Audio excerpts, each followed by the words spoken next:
ఆ ఆటోకి అమ్మాయి చూసి చెయ్యి చూపించి ఆపండి అని సైగ చేసింది.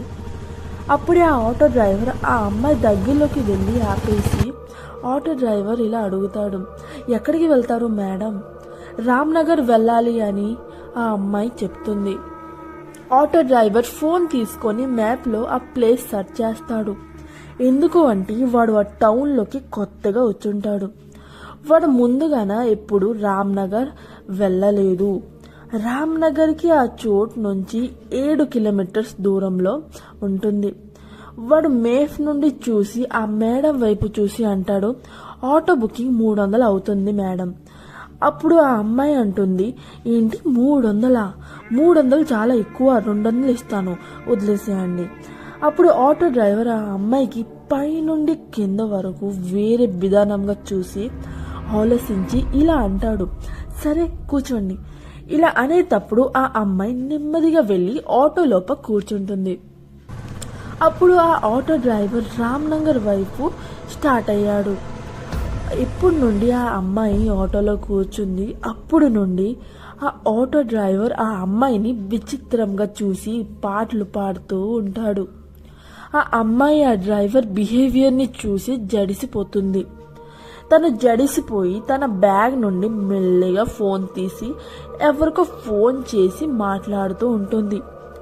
అప్పుడే రిక్షా వాడు పాటలు ఆపేసి ఆ అమ్మాయిని చూస్తూ తన మాటలు వినడానికి ప్రయత్నిస్తాడు.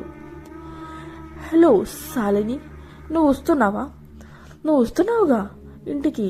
నీకు తెలుసు కదా, నా మొగుడు విశాల్ అమెరికా వెళ్ళారు. నేను ఇంట్లో ఒక్కదాన్ని. తన ఫ్రెండ్తో ఇలా మాట్లాడుతూ ఉంటుంది గౌతమి. సారీ, నేను రాలేను, నాకు కొంచెం వర్క్ ఉంది ఇంట్లో. సరే రావద్దులే, కోపంలో ఫోన్ పెట్టేస్తుంది గౌతమి. ఆటో డ్రైవర్ తన మాట వినేస్తాడు. ఈరోజు రాత్రి ఆ అమ్మాయి ఒంటరిగా ఉంటుంది. ఆటో డ్రైవర్ గౌతమికి కంటిన్యూస్గా చూస్తూ ఉంటాడు. గౌతమి జడుస్తూ ఒక బంగ్లా దగ్గర ఆపండి అని చెప్పింది. అప్పుడే ఆటో డ్రైవర్ బంగ్లాకి చూస్తూ ఆటో ఆపుతాడు. ఆ బంగ్లా చూడడానికి చాలా బాగుంటుంది. గౌతమి కిందికి దిగేసి డబ్బులు ఆటో డ్రైవర్కి ఇస్తుంది.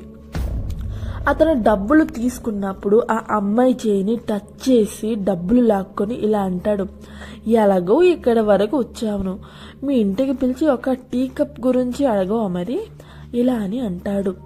ఆటో డ్రైవర్ మాటలు వినేసి గౌతమి జడిసిపోయి తన చెయ్యిని ఇడిపించుకొని పరిగెడుతూ ఆ బంగ్లా లోపలికి వెళ్ళిపోతుంది.